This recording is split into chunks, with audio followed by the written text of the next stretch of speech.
Au-delà des échanges, qu'est-ce qu'il faut attendre des pouvoirs publics véritablement pour amorcer ce développement des infrastructures? Je crois que ce qu'il faut attendre, c'est en fait une programmation relativement claire. Elle a commencé avec les zones économiques, bien entendu.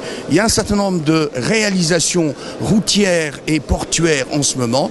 Ce qu'il faudrait, c'est une connexion en fait entre à la fois des infrastructures économiques et sociale, justement. C'est-à-dire qu'il ne faudrait pas simplement créer des infrastructures pour les infrastructures, il faut adosser à ces infrastructures des réalisations sociales, la création d'entreprises, pour permettre en effet aux Congolais, bien entendu, d'avoir des emplois et de pouvoir bénéficier utilement de ces infrastructures. Les autorités du Congo nous ont fait confiance il y a quelques années avec l'attribution de la concession du terminal conteneur de Pointe-Noire, qui aujourd'hui est un port sur lequel nous avons déjà investi 250 millions d'euros et triplé la capacité, qui devient l'un des premiers hubs de transbordement et de pénétration de l'Afrique centrale.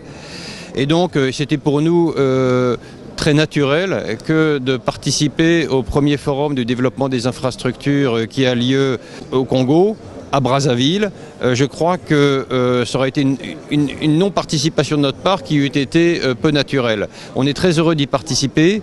Ce pays est animé par une véritable vision de développement qui repose sur l'intégration régionale et le développement par les infrastructures et le développement du capital humain. Nous souscrivons complètement à cette vision. C'est très important pour favoriser l'investissement étranger et je suis très confiant que tout ceci va générer des points de croissance supplémentaires, créateurs d'emplois. Le Maroc se rapproche de plus en plus des destinations subsahariennes. Tout à fait. Le Maroc est aujourd'hui très engagé dans ce qu'on appelle la coopération sud-sud. Le Maroc a une place prédominante aujourd'hui en Afrique, un savoir-faire très important. Et le Maroc, à travers ses grands groupes comme le groupe Ad-Doha et le groupe CIMAF, ambitionne donc de transférer ce savoir-faire, de transférer son expérience, d'exporter tout cela donc en Afrique. Et nous sommes aujourd'hui présents dans 7 pays, donc la Côte d'Ivoire, le Gabon, le Cameroun, le Burkina Faso, la Guinée-Conakry et aujourd'hui donc le Congo-Brazzaville. Bon, je crois que nous sommes tous au gouvernement en train d'appliquer une vision qui est celle que le président a intitulée le chemin d'avenir. Ceci se décline dans l'industrialisation et la modernisation du pays.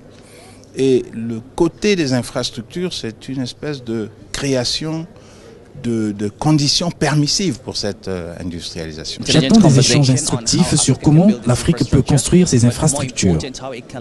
Mais mieux, comment intégrer ces infrastructures dans une stratégie économique globale.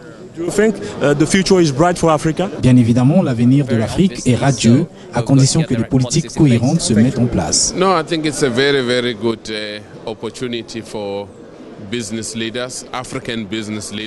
Je pense que c'est une opportunité pour les leaders africains de voir comment travailler ensemble,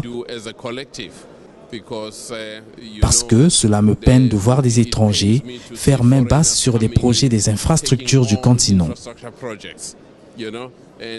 Je pense que nous avons la capacité de mutualiser nos ressources et sommes capables d'exécuter les demandes.